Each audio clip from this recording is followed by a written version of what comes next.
The Pokemon investing gold rush. Well, the market is just absolutely crazy at the moment. Each week goes by and it just seems to be getting crazier and crazier. And just when you think it's at its absolute peak, it just climbs up to the next level.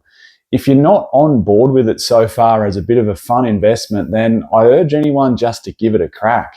So in this video, what I'm going to do, I'm going to go over what has happened. So what exactly has happened over the last 5 years to cause this gold rush, for lack of a better word? Then why has that happened? And then at the end of the video, or towards the end of the video, the important part, what does that actually mean for us investors and collectors? You know, what can we take out of this? What opportunities do we have to essentially make more money out of this as an investor, or, you know, capitalize and get good deals as a collector? But let's go right back to the start and look at some history as to the why. Now, in case you haven't listened to my story, and I'm not going to go into detail with it again, but just to go over it briefly, because one thing I find is there might have been a lot of you guys that have been watching this channel for 6 months, 12 months, 18 months, but there's also new viewers. Like literally 50% of my viewers on each video is pretty much a new viewer. So that's showing how many people are getting into this hobby. So for you guys that haven't heard it, and girls, of course, you know, I essentially started, of course, like everyone else, collecting back in the original base set and followed through, gave it up for a little while. And again, this is the very brief story. Picked it back up during the EX era, started ripping, selling, everything else in between during the EX era. That's why I've got such fond memories of those sets. Picked it back up during the XY era, was collecting a little bit through Sun and Moon, and finally decided to keep products sealed in late 2019, early 2020. I'd ripped so many packs and sold so many cards that I just thought it was time to turn to the sealed side of it. And I was thinking about sealed investing. Now, at the time, back in 2019, 2020, late 2019, early 2020, if you did a Google search or a YouTube search for Pokemon card investing, it was so hard to find any information, let alone any, you know, solid or foundational information. Everything was extremely speculative. There was a few people, a few like-minded people that were thinking about maybe investing in sealed Pokemon card products, but there was no real solid information to it. You know, I think even at the start of 2020, when maybe that was the birth, or around then, the birth of the Pokey investing Reddit subreddit, there might have been 500 or 1,000 members. I think I joined up when there was maybe 800 members in there. So this snowball effect, or the start of this snowball, it really only started late 2019, early 2020. And then it wasn't until we saw some catalysts in 2020, and I won't go into them too much, that we really started to see this snowball pick up steam. And this gold rush for Pokemon investing really started to kick off. And, you know, when we look at what happened towards the end of 2020, all we need to do is look at the numbers, and they tell us exactly what we need to know. That was essentially, you know, the COVID, the lockdown, the stimulus checks, the social media influence, the celebrity endorsements. That was the real catalyst and the boom to start the gold rush. And if we look at the numbers, like I said, eBay's TCG sales at the end of 2020 were up 142%. Golden auctions doubled by the end of 2020. TCG player sales by the end of 2020 up 100%. StockX decided to add trading cards to its inventory, which started, of course, as just a sneaker store, up 1,600% by the end of 2020. So what we can see is that there was just a massive increase in the demand for Pokemon cards. And just so you know, this demand isn't going anywhere. I really wanted to get into the why, and then what it means as us investors very shortly, but just to capitalize on why and what I mean by this not going anywhere. Most, I suppose, predictors in the TCG market, what they're talking about by 2030 is another, this is per annum snowball effect, another about 7 to 12% increase in TCGs year on year up until 2030. Which means the industry as a whole, the TCG industry, should double in its total value by 2030. So put that into perspective. Where we are right now, by 2030, which is only 5 years away, not quite double, but the expectation is it's going to get very close to doubling by then.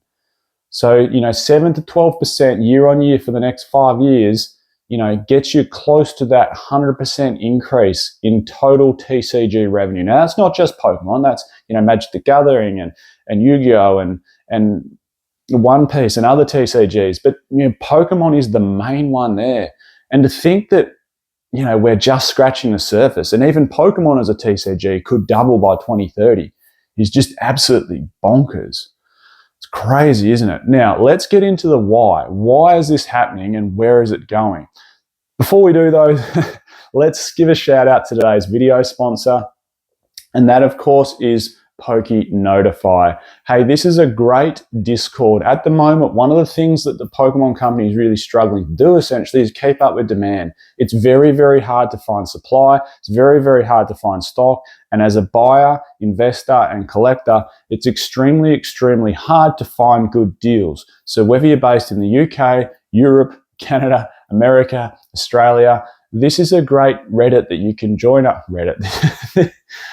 This is a great Discord that you can join up to. I had my mind on that Reddit forum. This is a great Discord you can join up to. If you use the code PokeOz_25, you'll get 25% off. The first 3 days are complimentary, so you can see if you like it. It's a great community on there of like-minded people, all just searching for good deals and being able to buy stuff at the right price and when it drops. It lets you know when product is dropping. So I'll leave all the information in the description of this video for you to jump on board. That is Poke Notify. So on to the why, and there's a massive list here. Why are we seeing this massive Pokemon gold rush at the moment? And to feel and to listen to those stats of 2025 to 2030, the TCG market is possibly going to double in total value. That could well be driven by Pokemon, and that means Pokemon could double. So let's look at some of the reasons briefly. And these are sort of reasons that, I've thought of, and I suppose it didn't take me too long. I just started reeling them off, essentially. We've got that nostalgia that comes from the millennial engagement. And that essentially is me and probably a lot of you that are watching. That has been a massive market driver over the last 4 to 5 years from the start of 2020. It's been a massive, massive driver. And I think some of that millennial engagement has come from the investing side, of course, but also the fact that cards are just going for huge, huge dollars. Millennials like that idea, that engagement by us that, something we can have a piece of history and artwork that is worth $1,000, tens of thousands of dollars, or in some cases, hundreds of thousands of dollars. The second reason I think social media, the rise of social media, the rise of YouTube, and like I was saying at the start, to find Pokemon investing channels was really difficult. Now, try not finding one. The algorithm just pumps them your way, doesn't it? Like if you're watching me, it's probably posting other people, the Poke Office, Nostalgianomics, Rob Burns. It's probably just pumping all these people in your direction. There's so much to look at. Then we've, of course, got Instagram and the ripping stations where people are, the ripping channels, whatnot and everything, where, that's a form of social media almost, where you can just consume content of Pokemon cards and the investing side of it. I touched on this one in the first point, but the whole collectability of it. Like, I think Pokemon cards are being recognized as true collectibles, almost like pieces of history and art that can get locked away. I think there's just, Pokemon is the number one IP in the world, so there's that marketing and market expansion that they're going for, like just, getting new people constantly into the hobby through marketing. They're the best in the business at it. There's that whole, digital integration now, like, Pokemon Pocket. I don't think we can underestimate the impact that has had on the physical card side from the new digital card side. That has been hugely, hugely successful for Nintendo and has brought so many new people into the physical side of it. Video games, of course, movies, animes. It's just bonkers how many new people are coming into it. And it's bringing more relevance to the TCG because of all of that. Grading services, just look at that, grade your you've got that whole, I suppose, Pokemon card grading plays where you can just double your money or triple your money or quadruple your money, or in Magikarp's case, 6 times your money from Paldea Evolved. Like, without grading services and the influence they're having, I don't think we would have seen quite the boom that we've had. And then, of course, there's, celebrity endorsements. We've all heard of Logan Paul. There's other, celebrities that are really hopping on board with it, buying cards and putting them as part of their collection. And finally, the secondary market. I don't think we can underestimate how big the secondary market is. The amount of cards on the secondary market that changes hands and the amount of money spent on the secondary market far, far eclipses the amount of money purchased in new products. And that rings true from, the car world, which is the industry I work in. I suppose it feels like I live in there sometimes. The new car market is massive, but the secondary car market, so the used car market, is like 5 times the size of the new car market. The amount of money changing hands constantly for used cars is massive compared to new. And it's the same thing in the Pokemon card world. That secondary market where I suppose collectors meet investors and we start getting this really interesting collaboration almost where, we start seeing prices absolutely spike when the product is only in the hands of the secondary market. Now, I guess the big thing, this whole gold rush and what does it mean? And I suppose the biggest takeaway I took out of this in terms of what it can mean for you in the future in terms of making money or investing is just give it a go. Because the one that really stood out to me is the fact that by 2030, the whole TCG market, which is, the number one leader in the whole TCG market is Pokemon. The whole TCG market is expected to double by 2030 or very close to double by 2030. That means we're only just scratching the surface. And we can already see the issues. We're starting to see the issues. We've seen it with Surging Sparks. We're seeing it with Prismatic Evolutions massively, that people cannot get enough supply. That's the issue.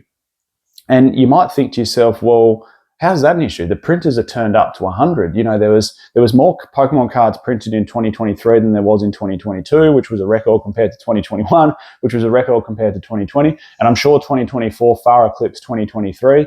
So what are they going to do in 2025? And the fact is, even though the printers are turned up to 100, it's still not meeting demand. The amount of new stores that are hopping up on online, the amount of new sellers on eBay, the amount of new sellers on TCG Player, the amount of new rip and shippers that are coming into the market all the time, people are just consuming this like absolute crazy. Now, from an investing standpoint, I cannot urge you enough as a piece of advice, and take it or leave it if you want to, is to just keep them sealed. Be different from the crowd. Because at the moment, there's this whole, I suppose, misconception that every man and his dog is keeping Pokemon card products sealed.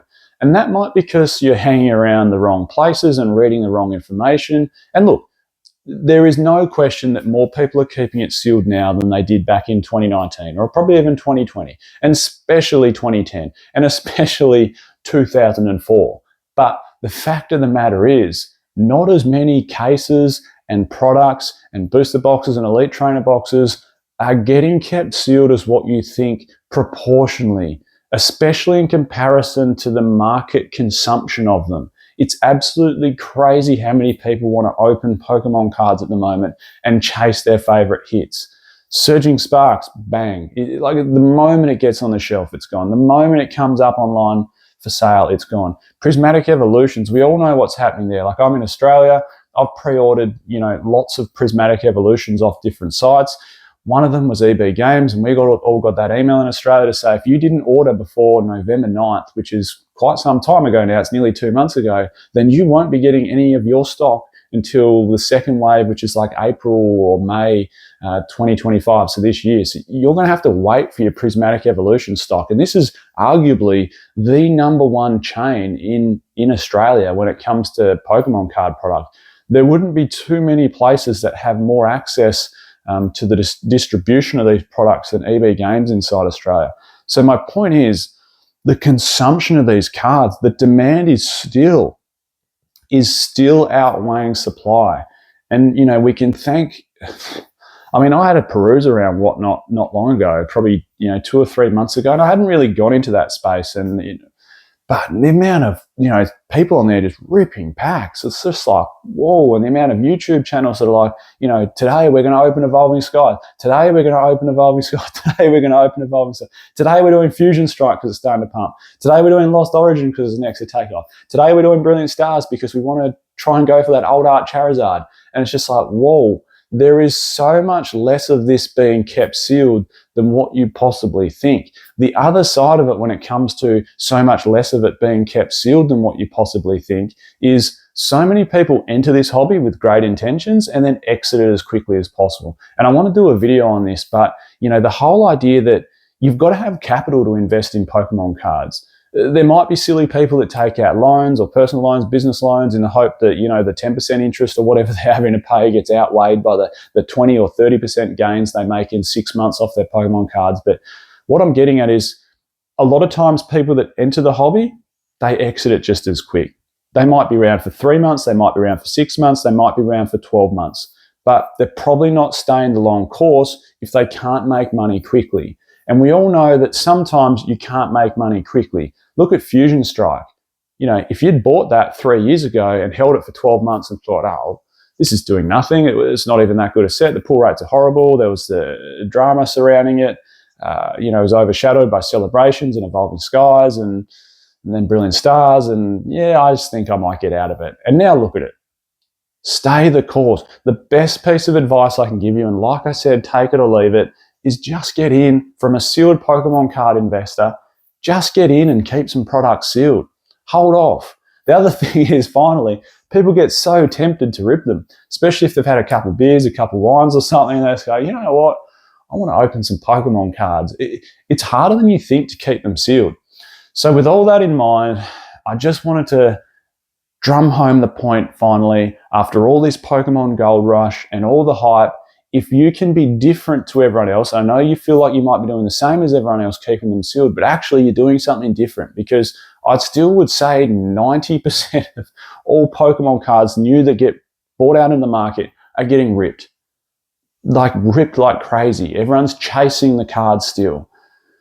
If you can keep them sealed, if you can jump in and put a small part of your weekly pay towards, buying a booster box a week or 2 booster boxes a week or a booster box a fortnight, whatever it might be that you can afford over the course of a year, 2 years, 3 years, 4 years, 5 years, 10 years, stay the distance, you'll see some phenomenal gains and you'll start seeing things really, really increase. I'm Michael, this is Poke Oz. I'll catch everyone next time.